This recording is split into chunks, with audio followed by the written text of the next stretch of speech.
BJP ने कर दिया राव इंद्रजीत सिंह के साथ खेल। राव के करीबियों की काट दी टिकट। बीजेपी की लिस्ट में देरी में आ रही है षड्यंत्र की बू। राव और बीजेपी में होगा अब घमासान। राव इंद्रजीत सिंह उठा सकते हैं बड़ा कदम।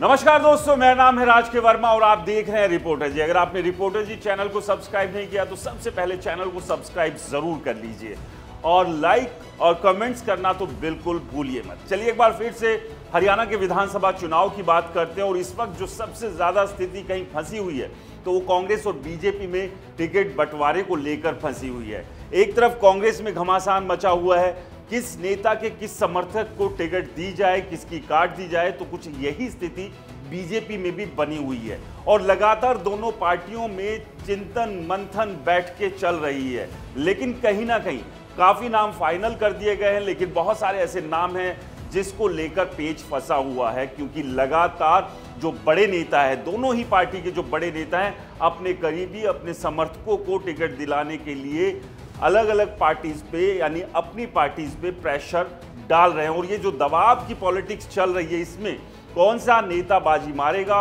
और कौन सा नेता पीछे रह जाएगा, ये तो खैर लिस्टें जब पूरी तरह से जारी हो जाएगी तब तस्वीर साफ हो जाएगी। लेकिन इस सब के बीच बीजेपी पर बात करते हैं। बीजेपी और राव इंद्रजीत सिंह के बीच भी टिकट बंटवारे को लेकर कहीं ना कहीं पेच फंसा हुआ है। रस्साकसी जो है वो लगातार दोनों तरफ से चल रही है और जो लिस्ट 1 या 2 दिन पहले आ जानी चाहिए थी वो लगातार अब डिले होती जा रही है।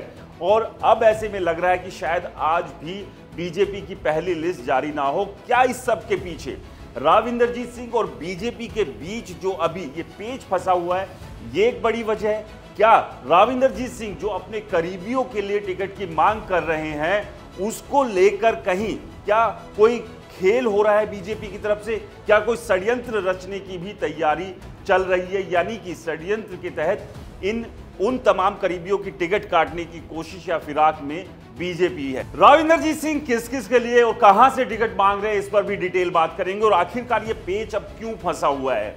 क्या बीजेपी राव साहब को मनाने की कोशिश में लगी है या फिर कुछ पीछे से यानी कि पर्दे के पीछे से कोई बड़ा खेल जो है वो यहां पर चल रहा है? और इस खेल में क्या टिकट काटने का षड्यंत्र राव साहब के करीबियों की वो रचा जा रहा है क्या? इस पर एक डिटेल बातचीत यहां पर करेंगे कि आखिरकार ये जो देरी हो रही है, खास तौर से क्योंकि अगर दक्षिण हरियाणा की बात करें, बीजेपी के लिए दक्षिण हरियाणा 2014 और 2019 में कहीं ना कहीं एक ऑक्सीजन का काम करता रहा है। 2014 में जो दक्षिण हरियाणा से सीटें मिली थी, उसके बाद 2019 में वो सीटें कम जरूर हुई थी, लेकिन एक बार फिर से 2024 के विधानसभा चुनाव में बीजेपी को उम्मीद है कि दक्षिण से वो अच्छी खासी सीटें लेने में कामयाब रहेगी। लेकिन क्या राव इंद्रजीत सिंह के बगैर ये संभव होगा?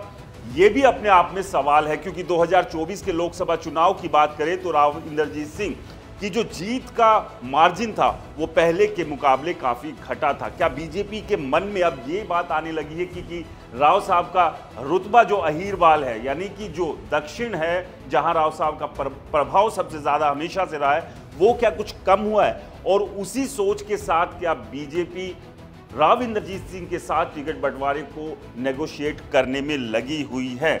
और सबसे बड़ी बात, बीजेपी और राव में फंस गया है पेच टिकट बंटवारे को लेकर। तो ये जो पेच फंसा है, ये पेच आखिरकार कैसे निकलेगा?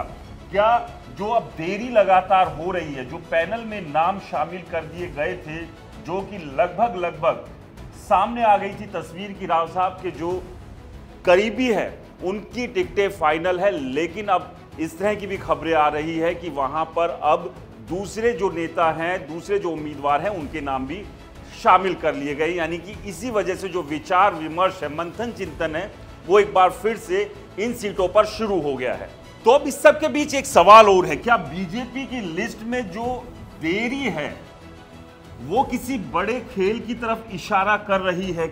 क्या जो ये माना जा रहा था कि करीब 11 या 12 सीटों पर राव इंद्रजीत सिंह अपने करीबियों के लिए टिकट मांग रहे हैं, उसमें से 5-6 सीटों पर लगभग नाम साफ हो गए थे, फाइनल हो गए थे, लेकिन क्या एक बार फिर से इन सीटों पर भी पेच फंस गया है? और बीजेपी क्या एक बार फिर इन तमाम सीटों के ऊपर जो है वो विचार विमर्श करने में लग गई है? यानी कि क्या राव साहब के इन करीबियों को टिकट बीजेपी नहीं देने की सोच के साथ आगे बढ़ रही है? क्या वो जो विरोध है राव साहब के करीबियों का वो कुछ ज्यादा हो गया? तो ये तमाम अब सवाल है, क्योंकि राव साहब रेवाड़ी, महेंद्रगढ़ और गुरुग्राम जिले की अलग अलग सीटों से अपने करीबियों के लिए टिकट की मांग कर रहे हैं और लगातार इसको लेकर जो है वो दोनों तरफ से पूरा जोर लगाया जा रहा है। और अलग अलग जो नाम है उस पर भी बात करेंगे कि वो कौन कौन से नाम है जिनके लगभग से ये माना जा रहा था कि टिकट फाइनल हो गई है, लेकिन अब वहां कुछ नए नाम भी सामने आने लगे। तो इसी वजह से सवाल उठ रहा है कि क्या राव साहब के खिलाफ कोई षड्यंत्र या कोई खेल करने की तैयारी में बीजेपी अब लगी हुई है? क्या बीजेपी के नेता अब उस दिशा में कुछ ऐसा करने जा रहे हैं? और यही वजह है कि जो लिस्ट है वो अब तक जारी नहीं हुई थी, क्योंकि ये माना जा रहा था कि जो पहली लिस्ट जारी होगी उस लिस्ट में इन तमाम जो राव साहब के जो करीबी है उनके नाम जरूर होंगे। तो आपको बता दें कि वो कौन कौन सी सीटें थी। करीब 11 सीटें, 11 से 12 सीटें हैं जहां राव इंदरजीत सिंह अपने करीबियों के लिए टिकट की मांग कर रहे हैं। और ये 11 से 12 जो सीटें हैं वो रेवाड़ी, महेंद्रगढ़ और गुरुग्राम में हैं। कुछ ऐसी सीटें हैं जहां राव इंदरजीत सिंह जिन कैंडिडेट्स को बीजेपी उतारना चाहती है उनका विरोध भी जमकर कर रहे हैं। सबसे पहले अगर बात करें अटेली की, यहां से राव इंदरजीत सिंह की बेटी आरती राव का नाम फाइनल है और शायद यहां इस नाम में कोई गुंजाइश या कोई परेशानी नहीं दिख रही है। लेकिन इसके बाद जो कुछ और दूसरे नाम हैं उनको लेकर कुछ संशय, कुछ परेशानी, कुछ बातचीत जरूर दिख रही है। जिसमें अगर बात करें रेवाड़ी से सुनील मुसेपुरिया, जिसे कि पिछली बार 2019 में जो कि राव इंदरजीत के करीबी है, बीजेपी ने टिकट दिया था लेकिन खैर वो हार गए थे, उनकी जगह अब मंजू यादव का नाम जो है वो फाइनल माना जा रहा था। लेकिन अब यहां से जो कोसली से मौजूदा विधायक है लक्ष्मण यादव, उनका नाम भी चलना शुरू हो गया। इसके अलावा पटौदी की बात करें, पटौदी से विमला देवी का नाम फाइनल माना जा रहा है, जो कि राव इंदरजीत सिंह की करीबी है। लेकिन अब इस नाम को लेकर भी कई तरह की चर्चा है कि अब कुछ और नामों पर भी पटौदी से चर्चाएं, बातचीत शुरू हो गई है। गुरुग्राम की बात करें, गुरुग्राम विधानसभा से एक नया नाम जो कि राव इंदरजीत के ही करीब ही है, मनीष मित्तल का शुरू हुआ था। लेकिन यहां पर भी बहुत सारे और नाम हैं जिन पर अब लगातार चर्चा बीजेपी कर रही है। ये कुछ ऐसे नाम हैं जिसमें से करीब कुछ नाम थे जिनको ये माना जा रहा था कि ये फाइनल हो चुके हैं, लेकिन अब एक बार फिर से यहाँ कुछ नए नाम भी पैनल में शामिल कर दिए गए और इसी को लेकर अब लग रहा है कि शायद यहाँ अभी पेच जो है वो बीजेपी और राव इंदरजीत सिंह के बीच में फंसा हुआ है। इसके अलावा अगर बावल की बात करें, यहाँ पर डॉक्टर संजय मेहरा जो कि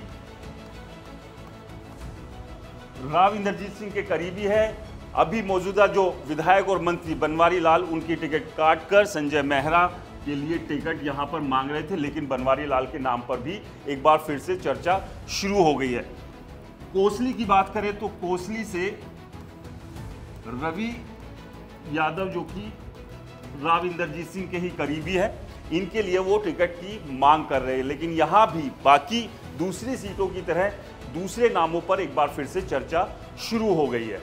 इतना ही नहीं, इसके अलावा भी और कई ऐसे नाम हैं जिनके नाम पर राव इंदरजीत सिंह बीजेपी के ऊपर दबाव बना रहे हैं। लेकिन सबसे बड़ा सवाल यही है कि जो ये डिले अब शुरू हुआ है लिस्ट जारी करने को लेकर, और जो अभी तक जो हमने नाम बताए इनमें से कुछ नाम पहली लिस्ट में भी माना जा रहा था कि उन्हें शामिल कर लिया गया है और पहली लिस्ट जब जारी होगी तो उसमें राव इंदरजीत सिंह के इन समर्थकों के नाम होंगे। लेकिन अभी फिलहाल लिस्ट को डिले किया जा रहा है। तो क्या सबसे बड़ा सवाल यही है कि राव इंदरजीत सिंह के ये जो तमाम समर्थक हैं इनमें से कुछ के टिकट कट सकते हैं? क्या राव इंदरजीत सिंह जो 11 से 12 सीट बीजेपी से मांग रहे हैं उसमें बीजेपी एक बड़ी कटौती कर सकती है क्या? ये अपने आप में एक बड़ा सवाल है। आपको क्या लगता है? हमें कमेंट्स कर जरूर बताएं। रिपोर्टर जी चैनल को सब्सक्राइब नहीं किया तो दोस्तों चैनल को सब्सक्राइब करना ना भूलें। नमस्कार।